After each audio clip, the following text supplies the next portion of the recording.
معلوم ہے کہ کل سورج گرہن ہے اور خبریں یہ آ رہی ہیں کہ 80% سورج کل گرہن ہوگا۔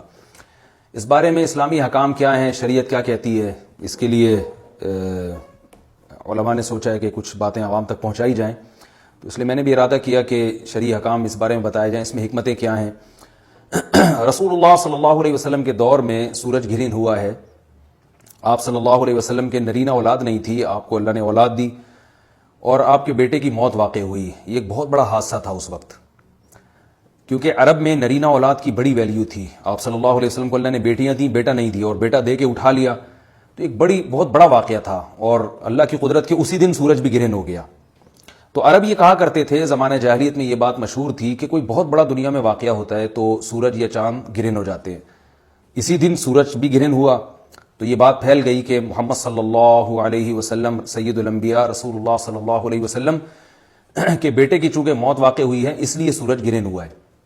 آپ صلی اللہ علیہ وسلم نے اس بات کی تردید فرمائی اور آپ نے فرمایا ان الشمس والقمر آیتان من آیات اللہ لا ينکسفان بموت احدہم، کہ سورج اور چاند اللہ کی نشانیوں میں سے ایک نشانی ہے۔ لا ينکسفان بموت احدہم آیاتہ، نہ تو یہ کسی کی موت کی وجہ سے گرہن ہوتے ہیں، نہ کسی کی زندگی کی وجہ سے، بل یخوف اللہ بہما عبادہ، اللہ ان کے ذریعے اپنے بندوں کو ڈراتے ہیں۔ یہ بخاری مسلم کی حدیث ہے، اپنے بندوں کو خوف زدہ کرتے ہیں۔ تو یہ اللہ کی نشانیاں ہیں، اور آپ صلی اللہ علیہ وسلم نے اس موقع پر نماز کا حکم دیا، اللہ کے سامنے عاجزی اور انکساری کا حکم دیا۔ دیکھیے یہاں ایک بہت اہم پوائنٹ کی بات ہے ان لوگوں کے لیے جو اسلام کے خلاف ہیں، جو محمد صلی اللہ علیہ وسلم سرور دو عالم سید الانبیاء صلی اللہ علیہ وسلم کو سچا نبی نہیں مانتے، ان کے لیے اس حدیث میں آپ صلی اللہ علیہ وسلم کی نبوت کی ایک بہت زبردست دلیل موجود ہے۔ ایک واقعہ ہوا ہے آپ صلی اللہ علیہ وسلم کے بیٹے کی موت کا، اور عرب یہ ویسے ہی کہا کرتے تھے کوئی بہت بڑا دن ہوگا تو سورج گرہن ہوگا۔ تو کوئی بھی شخص جو جھوٹا نبی ہو، آپ خود بتائیے کہ کیا وہ ایسے موقع پہ اس واقعے کو اپنے حق میں کیش نہیں کرائے گا، اور وہ یہ کہے گا نہیں کہ میں تو پہلے ہی کہتا تھا میں بہت بڑی شخصیت ہوں اور میرے بیٹے کی موت ہونا، ایک پیغمبر کے بیٹے کی موت ہونا ہے تو یقیناً یہ اس اللہ کی طرف سے ایک نشانی ہے، یہ نشانی ہے سورج کا گرہن ہونا، یہ بتانے کے لیے ہے کہ واقعی یہ بہت بڑا دن ہے، اور یعنی یہ بہت بڑا دن اس اعتبار سے کہ ایک نبی کے بیٹے کی موت واقع ہوئی ہے۔ لیکن آپ صلی اللہ علیہ وسلم نے یہ سب نہیں کیا، اور آپ نے بتایا کہ سورج اور چاند کے گرہن ہونے کا کسی کی موت یا زندگی سے کوئی تعلق نہیں، اور سائنس نے بھی ثابت کر دیا ہے کہ یہ ایک سائنٹیفک حقیقت ہے کہ جب زمین اور سورج کے درمیان چاند آ جائے تو سورج گرہن ہو جاتا ہے، اور جب چاند اور سورج کے درمیان زمین آ جائے اور سورج کی روشنی چاند تک نہ پہنچ رہی ہو تو چاند گرہن ہو جاتا ہے۔ تو یہ اس میں عبرت کی بات بھی ہے ان لوگوں کے لیے جو آپ صلی اللہ علیہ وسلم کی نبوت میں شک کرتے ہیں۔ البتہ آپ صلی اللہ علیہ وسلم نے اس موقع پر ہمیں حکم دیا کہ اللہ سے تضرع اور عاجزی اور انکساری کی جائے، اپنے گناہوں کی معافی مانگی جائے، اور نماز آپ صلی اللہ علیہ وسلم نے پڑھی۔ اس پہ بھی بعض لوگ اشکال کرتے ہیں کہ یہ جب ایک نیچرل پروسیس ہے تو اس میں اتنا گھبرانے کی، کیونکہ حدیث میں آتا ہے آپ صلی اللہ علیہ وسلم بہت گھبرائے، تو اس میں گھبرانے کی کیا بات ہے؟ تو یاد رکھیے ہر نیچرل پروسیس جو ایک عام معمول سے ہٹ کر ہو، اس میں انسان کے لیے ایک عبرت کی بات ہوتی ہے۔ ہم دیکھتے ہیں رسول اللہ صلی اللہ علیہ وسلم کے دور میں جب تیز ہوا چلتی تھی اور بارش سے پہلے ہوا چلا کرتی تھی تیز ہوائیں، تو آپ صلی اللہ علیہ وسلم گھبرا کے مسجد کی طرف دوڑتے، عاجزی انکساری کرتے، اللہ تعالیٰ سے یہ کہتے کہ اللہ تو نے تو مجھ سے وعدہ کیا کہ جب تک میں ان کے درمیان موجود ہوں تو ان کو عذاب نہیں دے گا۔ تو یہ خوف کا غلبہ تھا آپ صلی اللہ علیہ وسلم پر۔ کیوں؟ وجہ اس کی یہ تھی کہ یہی حالات قوم عاد اور قوم سمود پر بھی آئے ہیں۔ قرآن میں آتا ہے نا فَلَمَّا رَأَوْهُ عَارِضًا مُسْتَقْبِلَ أَوْدِيَتِهِمْ قَالُوا هَذَا عَارِضٌ مُمْطِرُنَا بل هو ما استعجلتم به ريح فيها عذاب أليم تدمر كل شيء بأمر ربها فأصبحوا لا يرى إلا مساكنهم، کہ وہ بادلوں کو دیکھ کے کہنے لگے یہ تو ایک معمول کے مطابق بادل ہیں جو برسیں گے اور بارش ہوگی۔ تو پیغمبر نے کیا کہا کہ یہ بارش نہیں ہے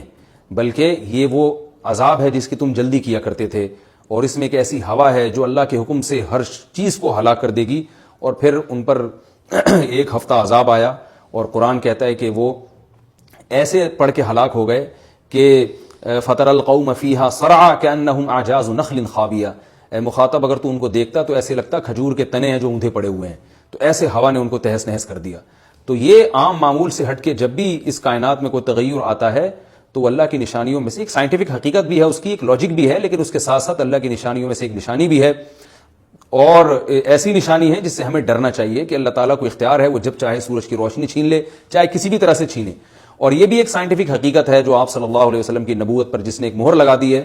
کہ سورج اور چاند کا گرہن ہونا، اگرچہ اسی ایک لاجک ہے کہ چاند سورج کے سامنے آ جائے تو سورج گرہن ہو جاتا ہے، لیکن اس بارے میں جو ہماری تحقیق ہے، جو سائنسدان کہتے ہیں کہ یہ وقت اس یعنی خطرے کا وقت ہوتا ہے، سورج سے ایسی خطرناک ریز نکلتی ہیں جو نقصان کا سبب بن سکتی ہیں، تبھی بعض حضرات سورج کی طرف دیکھنے سے بھی منع کرتے ہیں، اور یعنی نظام میں تھوڑی ایک عام نارمل روٹین سے ہٹ کے اس کائنات کا نظام چلتا ہے، تو اس لیے یہ اس کائنات کے لیے، زمین کے لیے ڈینجرس ہو سکتا ہے، اور جو گریوٹی اور جو کشش کا نظام ہے اس میں بھی خلل واقع ہوتا ہے۔ تو ایسا نہیں ہے کہ یہ بالکل ایک نارمل کنڈیشن ہوتی ہے اور اس کا کوئی نقصان ہی نہیں ہے، یہ بالکل غلط ہے، اس میں نقصان کا بہرحال خطرہ ہے، اور اس بات کا امکان موجود ہوتا ہے کہ قدرت انسانوں سے انتقام لے یا انسانوں کو نقصان پہنچائے۔ اور ویسے بھی جن کے دلوں میں اللہ کا خوف ہوتا ہے وہ تو ویسے ہی اللہ کے وَهُم مِّن خَشْيَتِهِ، قرآن مجید میں اللہ تعالیٰ کے ارشاد ہے کہ مشرکین بار بار یہ سوال پوچھتے تھے قیامت کب آئے گی کب آئے گی، اللہ فرماتے ہیں لیکن جو مومنین ہیں ان کو اس سے غرض نہیں ہے کہ کب آئے گی، وَالَّذِينَ آمَنُوا مُشْفِقُونَ مِنْهَا، وہ تو قیامت سے گھبراتے ہیں کہ پتہ نہیں ابھی نہ آ جائے۔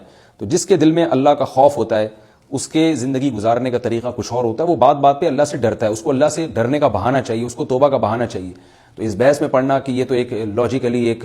سورج کی روشنی غائب ہو جائے گی، وہ ٹھیک ہے، یہ سائنسدانوں کا شعبہ ہے کہ کیوں غائب ہو رہی ہے، ماہرین فلکیات کا شعبہ ہے، لیکن اہل ایمان کا جو کام ہے اس موقع پر، ان کا جو وظیفہ ہے وہ یہ کہیں کہ اللہ کی نشانیوں میں سے ایک نشانی ہے، اللہ اپنی قدرت دنیا میں دکھاتا ہے کہ میں یہ بھی کر سکتا ہوں چاہے کسی بھی طریقے سے کروں، تو ہمیں اس موقع پر باہر اللہ کے سامنے جھکنا چاہیے، اپنے گناہوں سے معافی مانگنی چاہیے، اور وہی عمل کرنا چاہیے جو رسول اللہ صلی اللہ علیہ وسلم نے ہمیں بتایا ہے۔ اور اس بارے میں جو توہمات پھیلے ہوئے ہیں اس سے بھی ہمیں اجتناب کرنا چاہیے، جیسے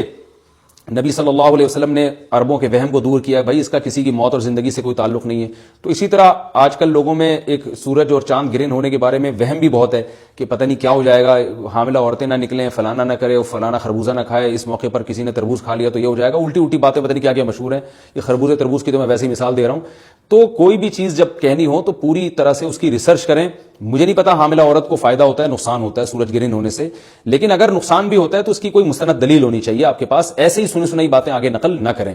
تو بہرحال ہمیں جو کرنے کا کام ہے جو رسول اللہ صلی اللہ علیہ وسلم نے بتایا ہے وہ کام بخاری اور مسلم کی حدیث کے مطابق نماز ہے، انفرادی بھی ہے، جماعت سے بھی ہے، مستحب یہ ہے کہ جماعت سے نماز پڑھی جائے مسجد میں یا کسی بھی میدان میں، اور 2 رکعتیں امام پڑھائیں گے اور اس میں سرن تلاوت بھی کر سکتے ہیں، جہری تلاوت بھی کر سکتے ہیں، دونوں رائے ہیں علماء کی۔ آج کل جہری کو اس لیے ترجیح دی جاتی ہے کہ صلاۃ کسوف میں جو رسول اللہ صلی اللہ علیہ وسلم کی سنت ہے وہ لمبی نماز ہے، تو لمبی نماز پڑھیں گے تو اگر آپ آہستہ آواز سے پڑھیں گے تو لوگوں کو تھکاوٹ کا احساس زیادہ ہوتا ہے، جہری پڑھیں گے تو تھکاوٹ کا احساس کم ہوتا ہے، تو اس لیے دونوں قولوں پہ فتویٰ دیا جاتا ہے، وہ ایک قول راجح ہے اور ایک میں آسانی ہے، تو آسانی اس قول میں ہے کہ جہری تلاوت کی جائے، اس میں لوگوں کو نماز میں کھڑا رہنا آسان ہوتا ہے، تو لمبی سے لمبی نماز پڑھی جائے۔